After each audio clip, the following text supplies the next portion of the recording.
All right. Hello again. I'm Josh Wright. And I'm Ricky. And welcome to the briefing room. So today we have the privilege of getting to talk to a national sales coach. This is somebody who has coached me. She has coached many of the top title sales reps in the country and started off as a title rep herself. And she was really good at bringing value to realtors, which is why I brought her in today, because I really want her to be able to bring some good value to you guys. So without further ado, Lisa Crown, how are you? Doing well. I was trying to hunker down and quarantine. I heard that. That's what we're doing here too. Unfortunately, I can't get 6 feet between us. Oh, where's your mouth? I trust Ricky though. Well, I sprayed you down with Lysol earlier, so Yeah. Perfect. So Lisa, thank you so much for being on here today. I really appreciate Thanks for it. having me. Yeah, of course. You know, I wanted to give a little bit of a background of who you are to some of our audience, and then I'll let you kind of just take in and tell everybody the rest. So I know that you are an elite coach. You do the title sales coaching across 15 different brands, 43 different states. Is that right? Yeah, that's correct. Over 20 years of experience here, everybody. My gosh, that is a long time. So please continue to tell us a little bit about yourself and something that maybe we don't know. Oh, thank you so much. Again, you guys, thank you so much for having me today. Appreciate it. So yes, just like you said, I've been a national coach for Fidelity National Title Group. And before that, I was in sales in the 90s. So I got into sales in the 90s and ran a successful career from the ground up, which is important when you're interviewing and talking to people that they built their own organic growth. I didn't have one title order in 1998. Not one. Nobody would use me. So we'll get into that. And then I grew my business to being the top 1% in all of Los Angeles County and California, and the top 5% in the nation. So I did really big business on a high level. And I love my career. I was in the height of it when I started to branch out, and I did a lot of nonprofit work. I love coaching. I love helping people unlock their full potential. So I worked for a nonprofit as I was a title sales exec for about 8 years. And then people inside the nonprofit started to refer me people. So next thing you know, if they weren't in the network, I had to charge them. And I started to charge people and I have this like side business. And when I would do my side business or my volunteer business, it was like you set my soul free. I was just like in my element. And that really spoke to me.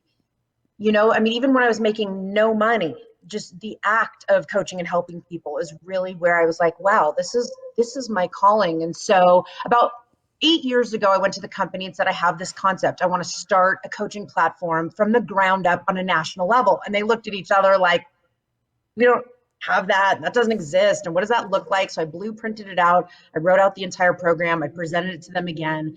And they said, okay, let's do it. So I sold my business.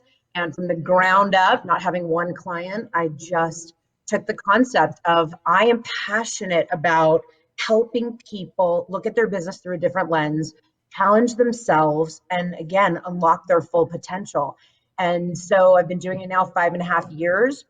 The company said to me, if you can increase 20%, if we could have a 20%, increase, we will be pleased with the program. It will have met our expectations and we're good. And so year over year, it started my first year at 80% and then went to 85. And last year, or 2018, I have the numbers for that, was 87% success rate. Wow. So it's really exceeded their expectations with the growth of all the sales executives that have been through and nationally, which is pretty exciting. That's awesome. Wow. Very cool. Wow. So I personally have been through your sales class, and it has completely, in my opinion, revolutionized how I am doing business. And I'm actually going through it right now, so I'm very appreciative in all of the knowledge that you drop on a daily, weekly, bi-weekly, monthly basis to the people in your class. So thank you so much for that. So you and I have had some conversations about some of the struggles that you've had, right? And personal conversations. And so I know that some of our agents out there are going through similar struggles, right? Like they're having a hard time beginning that snowball effect to generate their business and to get everything off the ground and to get it going. So I want to know, if you don't mind sharing with some of our listeners, what are some of the struggles that you've had to overcome? And then what did you do to overcome those? Yeah, great question. So let's go back 22 years ago in 1998. When I got started, everyone was loyal to someone. Nobody would use me. It was like, I thought, what the heck am I doing? And so I decided, and this is a great nugget, and I hope you all have paper and pen to write some things down, yeah, Josh, you too. I think you might have been talking to the listeners, but I was prepared. I'm ready. I'm good. He knows. Um, my thing was I wanted to go interview people that I eventually wanted to work with. So I picked kind of the biggest top producers in my entire area, and I had 5 questions to ask them. Kind of like, what made you get started in real estate? What does your title company do for you? What's something missing? Is there something either in your business or from your title company that's missing that you want to share with me? So I had about, 2, 3, 4 questions like that. But my last question was, if I came in and brought you value and brought you these nuggets you say are missing and helped to be an intricate part of your team, would you open title with me? And these are big megas, and 9 of them said no. And I was like, screw this job. Okay. This is not for me. This sucks. So I walk in, my last guy's name's Steve. I walk in, I'm so defeated. I'm like, I'm going to go do something else. This is lame. And so I go in, I do the questions. I say, so Steve, obviously you wouldn't use me if I, gave you everything in the world and, gold bars. I might as well just walk out the door, and use me for title. He goes, I'd give you a world. I'd use you. Wow. I was like, I could do this. That's all it takes is I could that do one this. yes to make all those 9 no's So go you're away. saying there's a chance. You're saying there's a chance. Steve Mason, I love you, buddy. Thank you for the yes. He changed my life. Awesome. I mean, literally, I'm not joking, because I was so defeated. So anyway, I get into it, and then sure enough, it's true. I had 1,000 no's. It was always a no. No. I remember people would say, like, if I took a doghouse for a listing, I wouldn't give it to you. I go, what about a birdhouse? So I started to use, right? I started to use humor. I was like, I'm pretty funny. Like, I'm going to use a little bit of my humor, and that helped a bit. I also, with my nose, like, somebody would call me and say, hey, did you just pass out a class flyer all over Remax to 100, desks? I go, I did. My class is next week. I'm so excited. She's like, I threw them all out, and hung up on me. Like, I was bullied. Okay. Oh They my. were not nice. Wow. They were loyal to their person to almost a fault. And they didn't want somebody new coming in. It was always a no. Well, what happens is, really for me, was focus on the value, focus on the interest of the listener. What do they want to hear? It's about them. It's not about me. It's, finding the holes in their business and being willing to get edgy and creative, think outside the box, and get in there. And when you get the yes, then you use that as leverage when you move on. Like you were just saying, I'm going to leverage Jason Abrams. I don't even know if you've talked to him or hung out with him, but you're using and leveraging his name and his connection through your network. Brilliant. It's that piece, Wow. and so that was a really big thing for me. The next thing was, throughout my work, I had a lot of health issues, and I think the health issues also stem from a bit of a workaholic. And so challenges I went through was I worked myself into the ground, nights, weekends, holidays. I missed parties. I missed get-togethers. I gave up my life to create this success that I wanted to, and I wanted to be in. What I was young and didn't know is, when you don't give yourself grace, you don't allow yourself to make mistakes, you don't give yourself a break and find that balance, you're going to flop. You're going to crash and burn, or you're going to miss out on life. And those aren't 2 things I'm willing to give up. I just didn't know that then. So a lot of my challenges, so I got health issues because I wasn't, you're ultimately not fully taking care of yourself when you don't take a break. And so had a few surgeries, to take care of stuff. And, to me, I lost my spleen. I was in a 10-hour surgery in 2006 and lost my spleen, and thought it was the end of the road, for me, to be honest, with a 4.5-month recovery to just come to another surgery. Wow. And then another 3.5-month recovery. So it and it's funny, I didn't let it take me down or bring me down. It just inside made me re, redo my business model, redesign it in a way that I could be successful, I could be relaxed, I can go on vacation, I can make the party, I could have a life. I feel good, and I've become a kind person. In 2008, in the crash of the market, I also went through a divorce. So I had challenges. It's like you don't skate through this thing and it's easy breezy. I mean, working and hitting massive success for me did come with some obstacles and challenges. Needless to say, when I made that shift in my life to focus in on my good health, I went to personal workshops. I got to know Lisa Crown. I focused in on, really understanding my goals, not my ego or trying to prove myself to either myself or, can you cuss on here? Or that's not a good idea. Yeah, go ahead. Yeah. We want the personality to come out. It was like, do you have a beep back there? Well, we were talking about how on your blooper reel, the very Oh, the first first one one, is right? like, we Can I were get a cracking up. beep? Yes, I don't give that's a funny. yeah. They fly out from time to time. Anyway, shitbag dad, so the bottom line is I was trying to prove that. And so once I really learned that, you know, focusing in on what matters and what's important to me, and also achieving my goals and achieving that success for myself, like really truly unleashed, and superseded any goal I ever thought I had for myself. And I had higher success, to be honest, and had a balanced life and grew up and matured up and, got my health in control. Was single for, a little while and got to focus in on all those things that I was telling you that I was working on. So 2 years after my divorce, I ended up meeting my husband now, Ryan. And Ryan and I have been together, married for 10 years, together 11, and we have two wonderful children.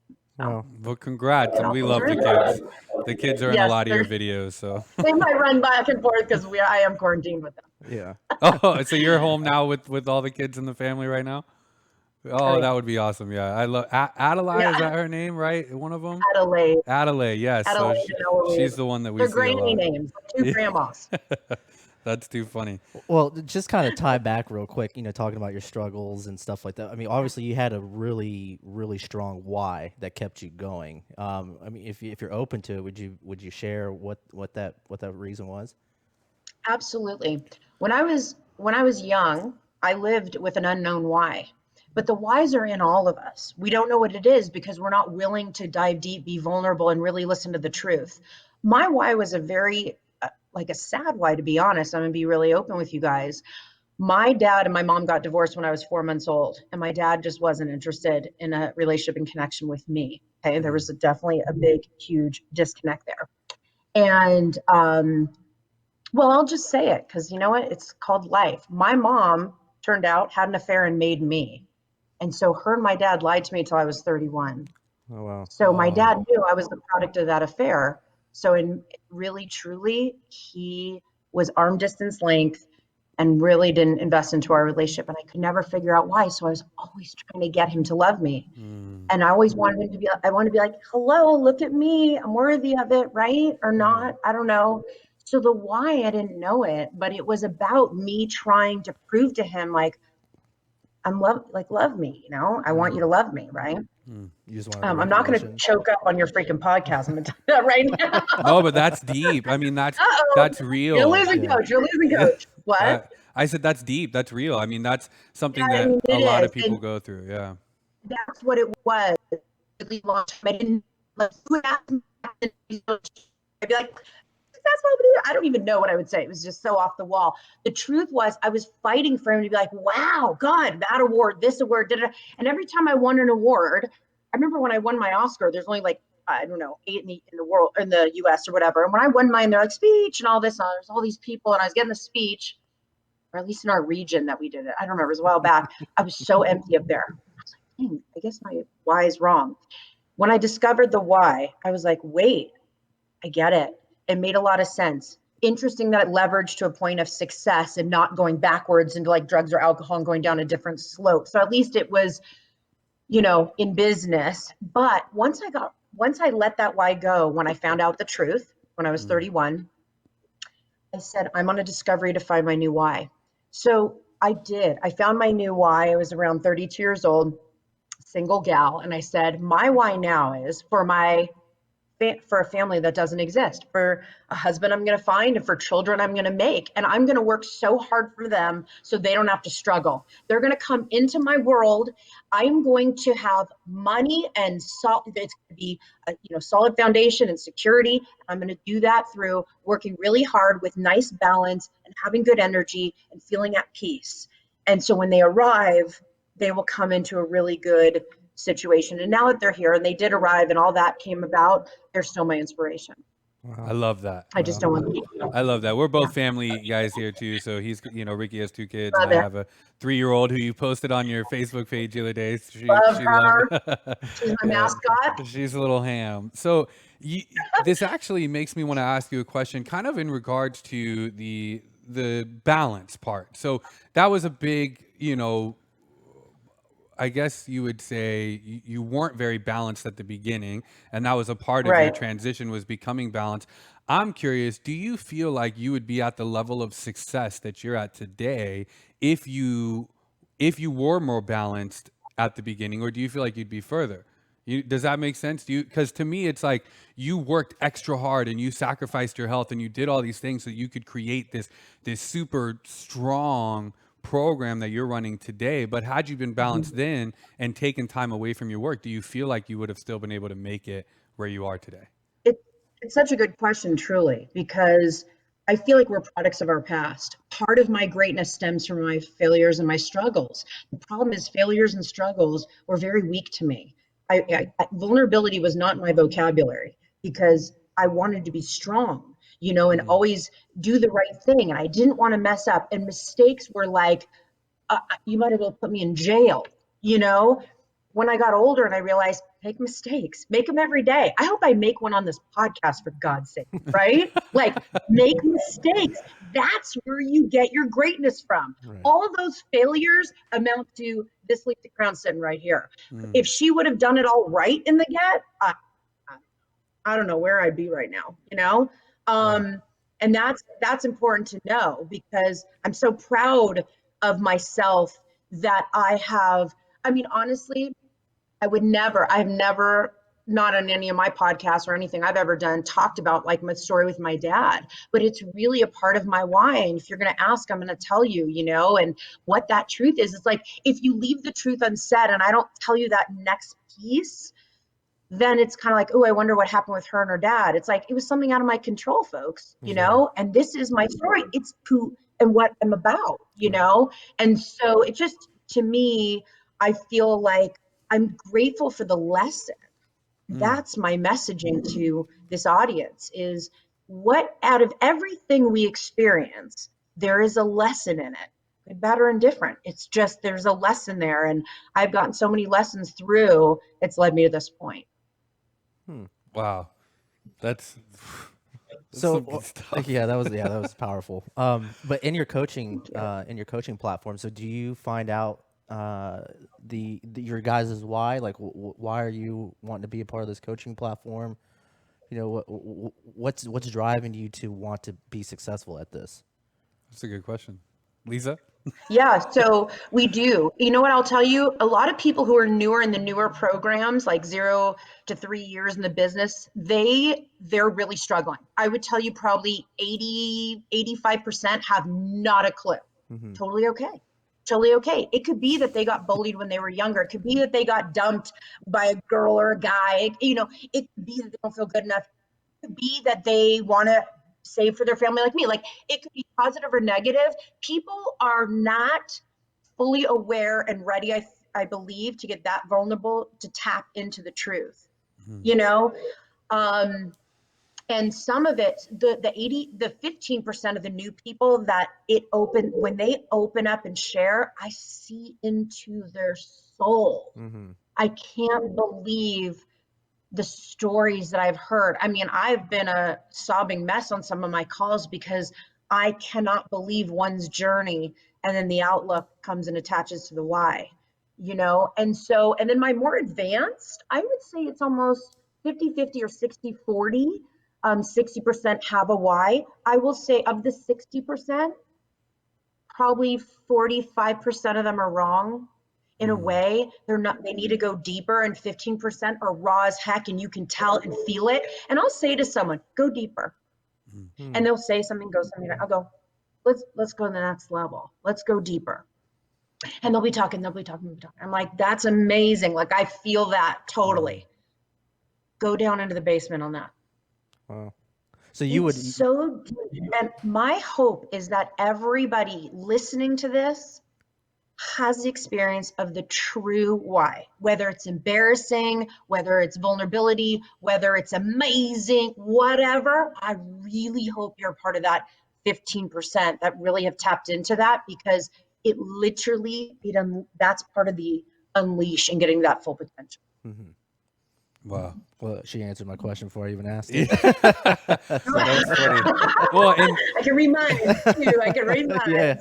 And Lisa, it's so true, because, you and I have had a conversation where after one of our coaching calls, because I'm new. So for those of you who don't know how long I've been in this, I haven't even been in this for a year yet in title sales. And so I was fortunate enough to get into Lisa's class early, but she's so right. I mean, it's hard to get thrown in an industry and kind of find your way through it. And then everybody has their relationships. And so you and I had a very kind of raw conversation where I had to, just be real with you and tell you, look, I feel like a lot of times I'm imposing, I'm being kind of an imposter, where I have to act like I'm this resident expert, or I have to act like I am this, hardcore title guy, but really I'm so new. And that was a big struggle of mine. And so you're absolutely right. Sometimes you have to get to that deeper level in order to really climb to the next growth part of your life. And so thank you so much for sharing that. To that, though. Yeah. Let me add something to that, though, Josh. Because I coach thousands of people in the nation, and I see my 0 to 3 years, you wouldn't know in 100 years that you're a year into the business. I mean, smart, class act, willing to go after it. You're a hard worker. You're in tune. You listen. You got to understand, you got put in late in the game on my coaching round, and typically people fall totally behind.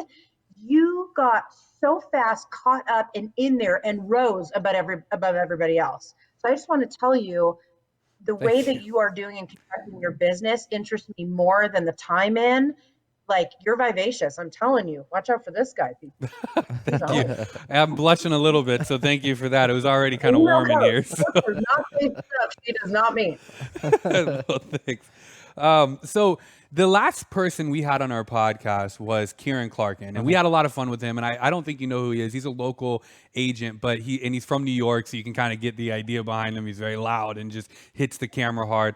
And he's very big into branding, right? And this is something that you really teach us through our class as well, is how to build our brand, what that means. And so I was hoping maybe you could touch a little bit more in depth on the different types or the different ways to brand yourself, and then how you begin that at the beginning steps, the different types of things you can do. With branding for a sales executive, or with let's go with the real estate agent. Let's say I'm just new to just anything real estate sales. I'm just getting in. Okay, cool. What are the things I need to do to create a following? What should I be posting, and how do I go about all that? So the reality is, you got to have a game plan. What I'm saying to people right now is, you should have a shutdown game plan. You got to have a game plan. You got to know all the parts, and you got 30 days or 31 days in a month to execute. It's what it really comes down to, and branding yourself stems up with the marketing, and marketing stems up with either content pieces, or you being the messenger, or you doing it through the portal of social media. So branding is everything. It's the heart of your business. And what happens is, no matter if you're a realtor, or you're a sales executive, or home warranty, or escrow, the reality is you're a farmer. And a farmer means that it's your job to campaign yourself. It's kind of like you're running for president in your community or your area, and you're exposing yourself in all these different avenues and channels, because we all, as consumers or as realtors, whoever you're going after, has a different communication love language. You know, this guy might not ever read his emails, but man, if you call on his phone, he answers like that. Text message, video, being on social media, going live, doing a post, doing a podcast, you know, it's figuring out these different channels. But the way you figure them out is that you predetermine them at the top of the month. You got to have your game plan in place, you know. It leads me to my next point. I know you guys are going to ask me about this too, about, kind of what to do. But if you want me to get into that, Josh, I know you kind of want to talk about Please, that, but yes, something that's please. really, really important about all that I'm saying, right? This is the game plan. It's up here. It looks great and sexy. It's the execution. Execution comes from time blocking like a ninja, and being obsessed with this guy, your day planner. So I'm going to give you 4 tools and on this topic, because this is really important. Branding is one thing, execution is the other. You have to take massive action on the game plan for it to come alive. So many people sit on their branding. I should really do a video. It should encompass this, and I should do a postcard. Maybe they'll say that, and maybe I should, send a text, and let me prepare the text, and let me think about it. And I read it over, and I'm not sure. It's overthinking. Boom, boom, boom, boom, boom. We're in Q2. We're in Q2 on a shutdown. I feel bad for people in Q1. They were like, I'm going to get big, get started, start branding, start firming, start. And now we're in complete lockdown mode. Analysis paralysis. Right? That's right, man. Yep. Totally. Yep. Now it's okay. We're still doing a shutdown. It's just now, we're still doing a game plan. It's just in a shutdown mode.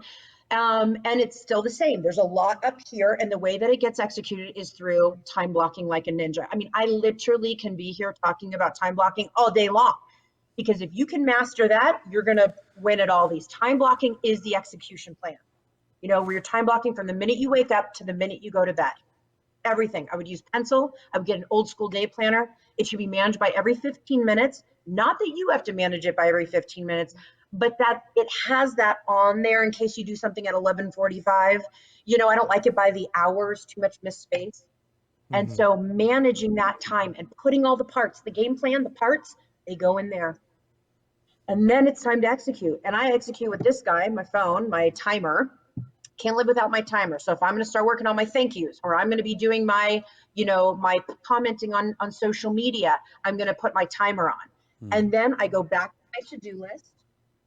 Okay. And I grab my highlighter. This is the victory swipe. So if you follow me on social media, you'll see I'm very big into the victory swipe, because when you swipe off done, done, and done, it's like, yes, I did it. It's the execution piece. Yep.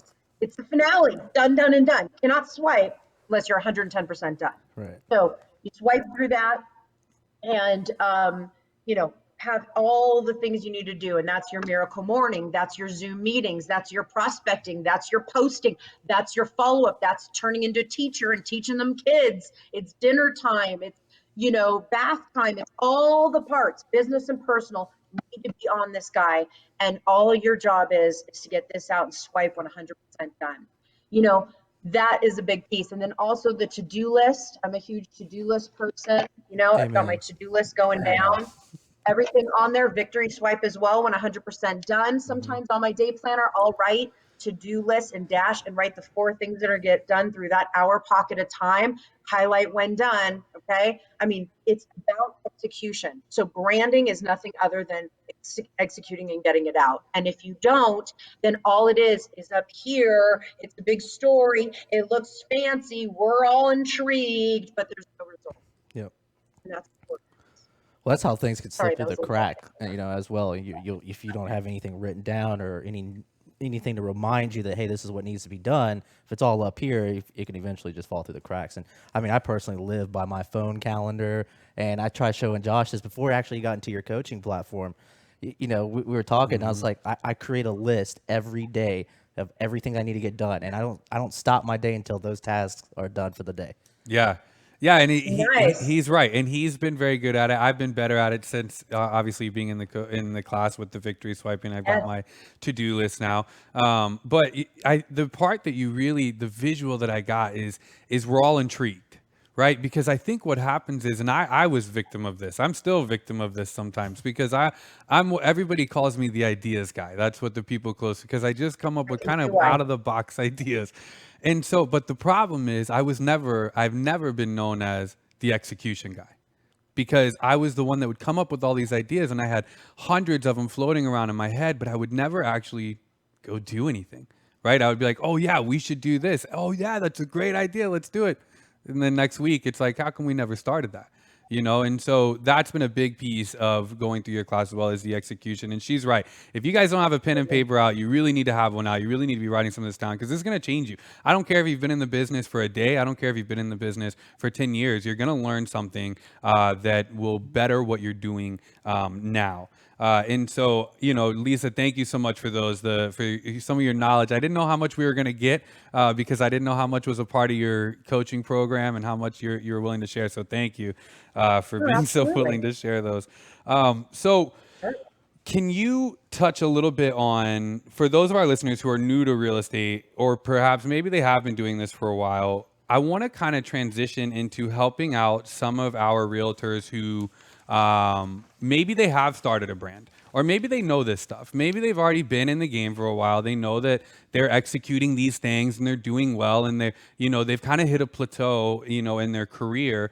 What are some of the activities, in my opinion, that everybody should be filling their day with? So you said time blocking. What should we be time blocking for? Like, what does a day of Lisa look like? Well, I'll say this. I'm gonna tell you some of the things the parts that should be in there. It works for anybody in sales or any business where they're trying to promote themselves and get people in. And I'm trying to do that too as a coach. Right. As I want to brand the coach and I want to get people in. So it really works in any scenario. I mean, even if you're a car salesman and you happen to be listening to this, I mean, you want to get clients in. These are things that we need to be doing. Prospecting is literally the core. Okay. It's the center, which means you got 8 hours in a day. This is my ask. My ask is that you spend 1 hour a day picking up the phone and making phone calls of prospects every single day, non-negotiable, which means I'm giving you 7 hours to do whatever you think you got to do. 1 hour of prospecting it's not negotiable. So when you're bringing your excuses, this is what I want to ask you. All those people that bring excuses when it's time to do your power hour, let me ask you this. What's really going on? What's the truth? There's something up there. I'm afraid, rejection. I don't feel like I bring enough value. I don't know how to deal with the rebuttals. Then when they tell me no, I'm like, okay, bye, thank you. I don't know how to combat the no. That discovery interests me the most. Okay. I'm not impressed by anyone going, oh, I'll call an hour a day. No big deal. I'm impressed by the people who are willing to go. What gets me is when they say no, I get stuck. And because of that, it makes it hard for me to make those calls. You want the no's. Think of me in my early on story in the 90s. I got 9 no's to my 1 yes, and I was in. If you don't get the no, if you don't get a lot of no's, I got news for you. You're not prospecting enough. Okay. That's your cue. And that's really, really important. So prospecting needs to be done every single day. It's non-negotiable. I don't care where you are in the business. If growth is on your forefront, you need to be prospecting 1 hour. I need 1 more hour out of you. It doesn't have to be back to back. It could be in the morning, one could be in the afternoon. There's 1 more hour where you're in an execution mode of sending out text messages, sending out emails, sending out videos, and doing things in a different communicational form. Okay, whether it be like live video, like I want you to have 1 hour where there's other forms of getting out to the masses, and those 2 productive hours there are to me ultimate musts. The next thing I would say is you got to be active on social media right now more than ever. I would say even my husband's 94-year-old grandma, she's on Facebook. I mean, everybody's locked down. They're all on Facebook, okay? Everybody's there. I love Instagram too, but the truth is deals are happening on Facebook. People are connecting. They're filling their pipeline. They're getting active. It's a perception where people see you doing all kinds of stuff. I mean, the realtor, I just sold my house last October. And my realtor, she put a post yesterday. Wow, do Zoom listing presentations work? She just keeps putting the wins, the positive. She just keeps putting that up, and reinforcing that in her community. So it's a must to be active on Facebook. And I would say 2 to 7 posts a week. I would say a post a day keeps the competition away.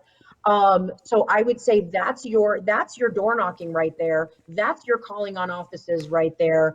It's your virtual, connection to people. This is how we're going to get that exposure and that visibility.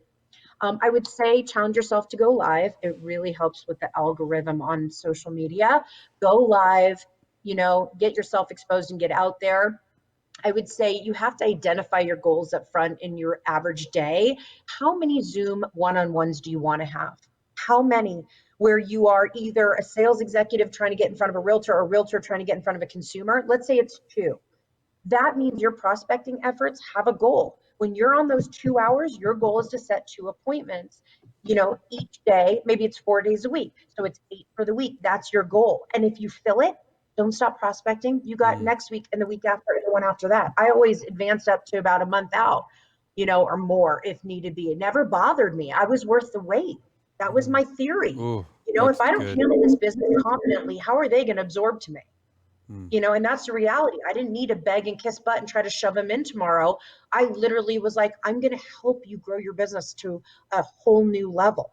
Right. And it comes with strategy and it comes with execution. I'm available next Thursday at 9. Does that work? Yeah.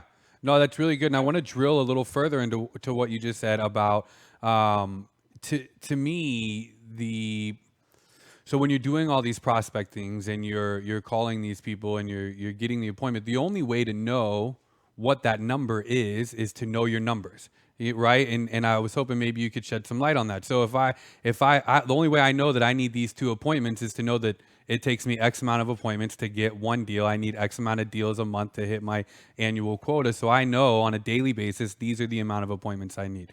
Can you kind of talk a little bit about the importance of that and how far do you go when you're learning your numbers? Yeah, I'll tap on that too, and then I have a few more to add to my Yes, daily thing. I please. want to finish that up too. Sorry. I would say this. To me, there's a conversion ratio. It's a percentage that you're really looking for. You should be converting between 50 and 35% of your action. So if you're calling 100 people, you should be between 15 and 35 people of reception, meaning you got your goal out of it. And that's the truth. And if you're not, let's say you're under your 0 to 14%, then your messaging is off. I mean, it just talks to you. That's the whole beauty of it, is that wherever you fall into the category, it just talks to you, And so that's kind of the number basis bottom line that I attach to and see those results. And again, if it's not between those numbers, then something's wrong with what you're saying. And that's where I would be making a shift and change. And that's something, if your clients are listening, Josh, that they can talk to you, you're really good and creative about, kind of making the words work. Like I gave you a script once and you go, oh my God, I love the script. So I'm going to change this line and this line. Tell me what you think, coach. And usually when people do that, I'm thinking, oh my God. I love when people change things, but if it changes in a way that I don't feel it's going to work, or they change it, I say to them, change it, go do it, call me back, let me know how it goes. Because if it works, then I'm in. If it doesn't, then let's go back. To me, when I listen to your script change, I go, I love it. I even told the others, write that down. That was brilliant. I didn't even need to hear you execute because I felt the click. You guys, when you're doing stuff, you got to feel that click. And that means like, okay, I believe that. I could say that right now, and that's a believable thing, which I love. Let me Yeah. go back really quick Yes, please. on the things that you should be doing in a day.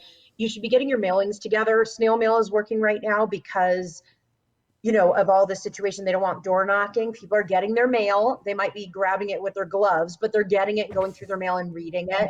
They have a lot of downtime, so they're reading it more. So if you guys are mailers, I would say it's worth the financial investment. If I was a realtor or I was a title executive, I would be doing that. I would also say managing your database. Your database is the foundation, like that when I said about farm earlier, you got to know your farm. So the farm should be updated, should be clean, precise, and ready to be worked. So make sure your database is good. Real Geeks is a really great company that Josh, is a vendor partner of ours, where it's automated. To me, I love automation, where it's like, here's my database, touch on them 30 times. Okay, bye-bye. And they just handle it all. Love that, not gonna lie. And the other thing is making time your day for follow-ups. That's a really big thing. Following up. Follow-up is the magic in this. I have a podcast called Get Real with Lisa Crown podcast, and it's called WTF, because I like to cuss a little bit. I know what you think it means, but what it really means is work that follow-up. And so the importance of following up, because that is the magic. We always want to know what's the secret. What's the secret? We hear it all the time. I said the secret It's in follow-up. That's where Mm. the secret lies. So you got to make time for that. Here's one more thing I want to talk personally.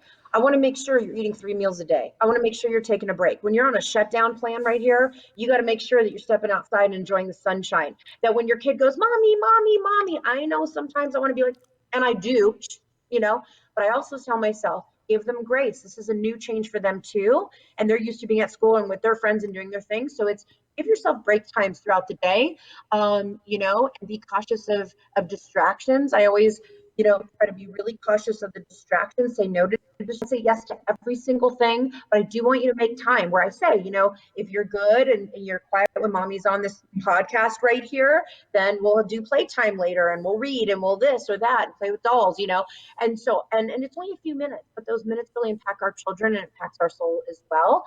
And then, what time's dinner? I have it in my day planner. It says it right here, 6 o'clock. I got to go deal with dinner. It's like I time block everything that I want done as an appointment. And when I highlight it, gosh, I feel so accomplished and empowered at the end of my day. And that's the feeling we're yearning for. When do you do that? Is that something you do in the What? morning of every morning, or is that something you do on a Time Sunday? block? Your Time time block? blocking. Okay, pre-shutdown, I did it every Sunday. So every Sunday, I put forth my day. Then every morning, I wake up and I give myself 3 to 5 minutes. You might want to write down the stat. 3 to 5 minutes of looking at your day planner saves 2.5 to 3 hours of wasted time in your day because you are figuring it out. You should have drive time in there. This is pre-shutdown. Drive times in there. Make sure that you're really good on your time. Like if you're going to lunch, block out an hour and a half. Like really put the right amount of times in there. It's super important. This is like I said, pre-shutdown. Things would be different to be in there. And so I did it on Sunday. Shutdown time, things have gone haywire. That's just the truth. It's just a show over here. I'm in a vacant house right now. I just bought a house. We're going back and forth to our houses, like moving stuff. It's nutty. I do it daily. Now I'm like, look, what do I got going on in the day? The other thing I'm really adamant about is no white spaces. White spaces tend to lead to a spin out. I'm trying to avoid days where you lay in bed and go, what the hell did I do today? I'm feeling down, I'm feeling depressed. And you could fuel that energy by being proactive, being productive, and taking action.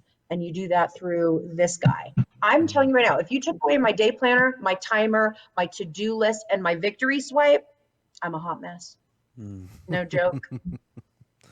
Yeah, That's good. I don't think I would get my stuff done without my my daily task list. So I know. I don't know agree. how I was able to get things done without this before. This has been definitely something. I really like what you said about not leaving any white space because that's how it is. I think that once you leave too big of a gap in your day, then it's too easy the next time to when it comes time to do something. Oh well, I can just save that for tomorrow, and that does. It starts just a downward spiral. So, really good stuff. Thanks, Coach.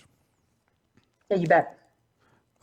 So, it's not often that we get to have somebody with a national following on here, and you've given us so much of your knowledge and your tidbits and things like that. And so, I really just the last question that I have for you for our listeners before we move into the 4 that you don't know about is going to be, what do you think is the best source? So, a lot of realtors that have come to me, they've said, how can I generate more leads without spending more money? Right, that's a big one. And you used to be in title sales. I'm sure that was something you guys got a lot too, is how can I get more clients in without having to go pay Zillow for the same leads that, X amount of people are paying for. So what would be your answer to that? What's your quick answer to that realtor that comes to you? What would you tell them? Well, similar to the farming tactic that I had earlier, because I set out those ideas because we're in shutdown mode. Maybe I come back on the podcast when we're all set free and we get to go back out there because I have different advice. But the truth is, it is social media. It's free. It is calling. It's free. It is texting. It is dealing with your follow-ups. People who saw properties in all the year of 2020, get on the phone with them right now.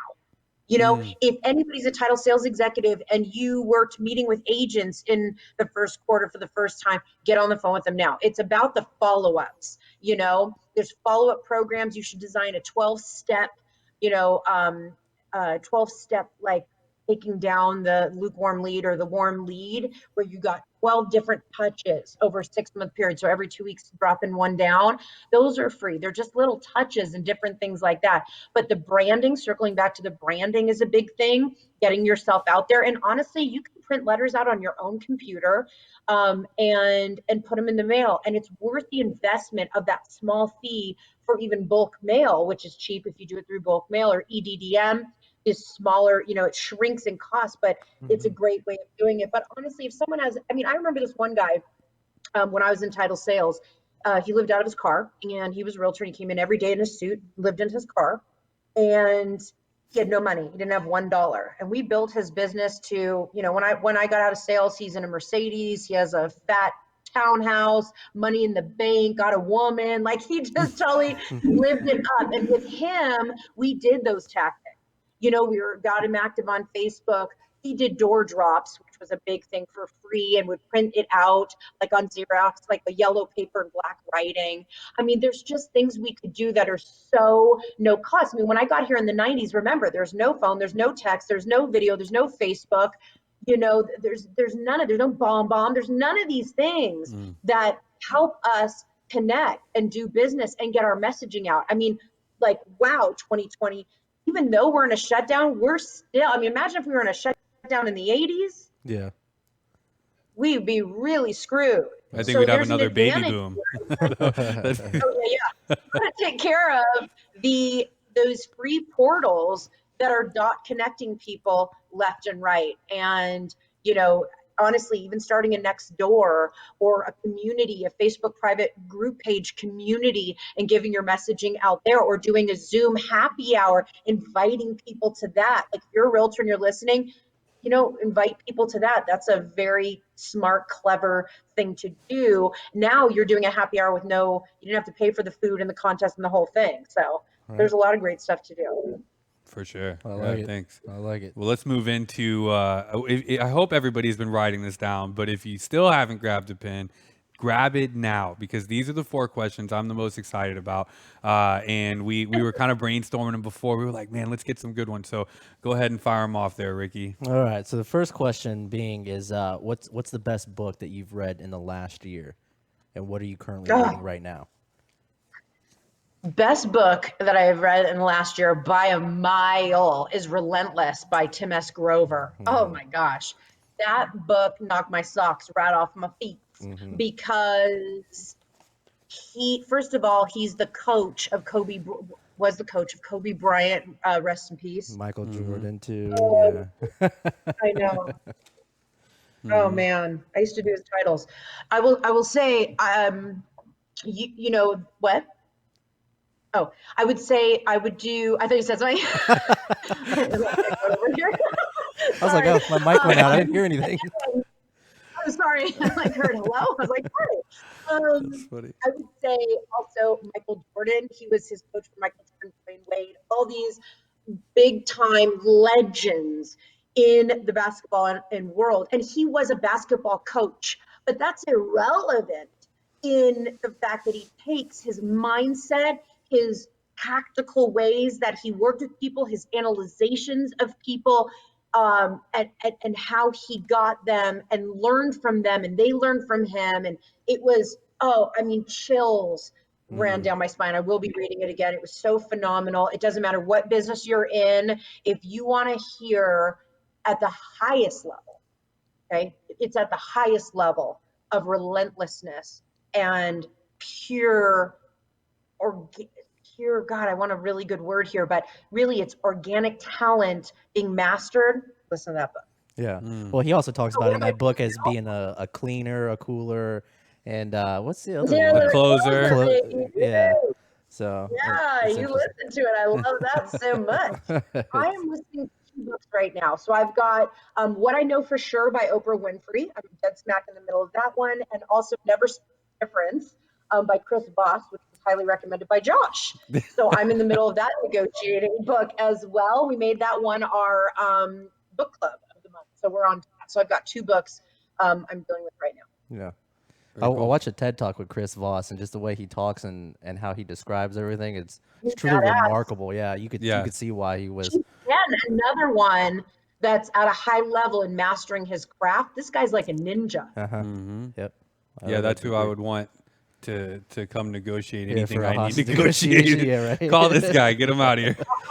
Oh, gosh, Yeah, call for if you. I'm ever held hostage, and Chris, if you're listening, you're the one I want. That's it. All right, get that done. I love it.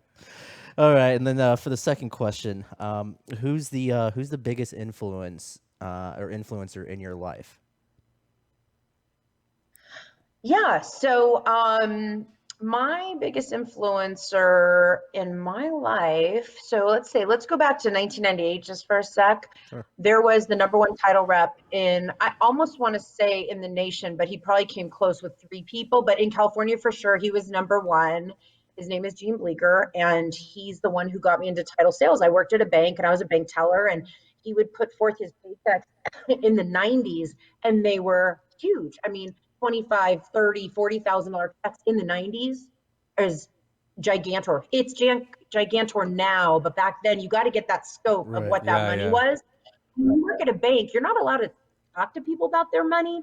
But I was like, Gene, like he would wait for my teller line and I'd be like, I need to ask you something. What do you do for a living? You know, and I have to know. And he's like, you know what? I don't even know. Like, I'm kind of like this real estate gigolo. I literally put real estate agents in a freaking, we go and have fun together. I give them a couple tips and tricks. They use me loyally, and this is the check. I'm like, he's like, come interview with me when you graduate college. Okay. So That's he awesome. was really a big inspiration for me, to be honest. And through my career, because I've had so many incredible leaders, to me, I am really, really fascinated by people who lead a team with strength and then with the willingness to like link arms and learn from them. And that's something I want to instill in my people is that I love to lead, but I love idea sharing and I love encompassing others' thoughts and perspectives. And I love that interests me. And so a great leader to me is someone who inspires, leads, and then also is open. And so I got that along the way. I mean, honestly, Steve George along the way was a huge inspiration for me.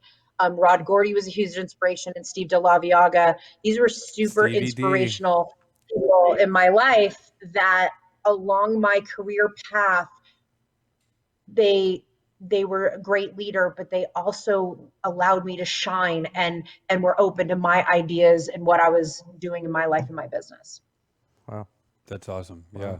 Good answer. And I was kind of nervous about that one because I didn't know if we were going to put you on the spot too much or you didn't want to leave anybody out, but that was great. Thank you. I'm sure I did. And if I left anybody out and you're listening to this, you're in here, baby. You're in here. There you go. All right. Third question. So, what do you think is the single most important sales activity anybody in a sales role could do on a daily basis? Prospect by a mile. It's funny, prospect by a mile. If can I do a slash, a dash, or like Of a course, yeah, of parentheses? course. Time block. Mm-hmm. So it's like prospecting, yes, but time blocking also. Like I feel like I'll put a slash so I can get them both in on the one answer you're giving me. But those two are non-negotiable, not optional. You will live your life in a shitstorm. I'm guaranteeing you if you don't have your plan put in place and you're not executing out the action step that gets us the opportunities. Hmm. That was good. Right. Well, I mean, I guess that kind of ties into the fourth question here a little bit then as well. Because the fourth question is what's as a new realtor, what's something that obviously they should be doing on a daily basis, which, I'm assuming it's prospecting, right? Because that's ultimately the key. Oh, let's back up because we did say prospecting and time blocking, which they got from question 3. Let me give them a different answer on 4. Okay. I want you, if you're a new realtor, I want you to go interview 10 mega realtors. It could be in the state of Florida. It could be in other states. It could be, I have a network of agents across, the US and tapping into interviewing people that doing their exact job. When I got in this role, I told y'all that I, interviewed 10 realtors. I did. That was part of it. But I also interviewed 3 of the biggest mega sales executives in California. Mm. And I picked their brains and I took them to lunch and I paid for it. And it was, excuse me, it was the coolest experience because I took a little bit, I took a little piece, I took a little bit, I looked at that going, yeah, that's a no. Oh, and that's a no, and no. But the bit and the piece and the bit created the start of Lisa Crown. So if you're listening to this, no matter what, if you're a car salesman, go to the top car guy salesman in all the area or in another state and interview them. If you're a nail gal and you're getting into doing nails, you got your own station, call the top nail people that are booked solid and ask how and why and what are they doing. These people want to give out their wisdom. That's what I'm doing today. I want to give you that because I want to touch someone else who's new because I was new.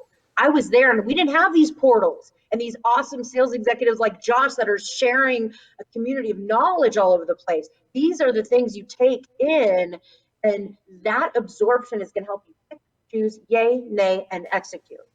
I thought they were going to be 4 personal questions and we were going to have a little bit of fun, but they're business questions. The one of them was kind of personal, actually. The influencer, right? Yeah, the reason is the book The One Thing by Gary Keller and Jay Papasan, right? So I love that book. I read it when I also worked at Bank of America and I was in car sales. It's funny you've used those 2 things because those are the 2 things that I did prior to this as well. And so that book, it really changed my life. And one of the things they said in it is, what is the one thing?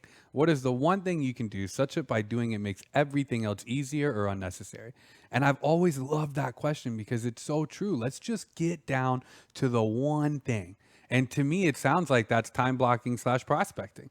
That's it. Those It's 2 not. things go together. Oh, it's not. No, What is it? different question. That was answer to number 3. The one Yeah. thing you should be doing in action. The one thing, you want to know my Gary Keller one thing? Yes. It's your confidence. Ooh. It's working on this guy in the in here and the in here. If you don't have that in play, then all the other stuff is completely irrelevant. You got to know you. You got to feel good. You got to be able to give eye contact, firm handshake. You got to master your craft and know your tools and know what you're pitching and know why the person in front of you would be crazy to use anyone else but you. And when you sit there and you feel that and that rushes through your veins and your messaging, you win. And that is my one thing.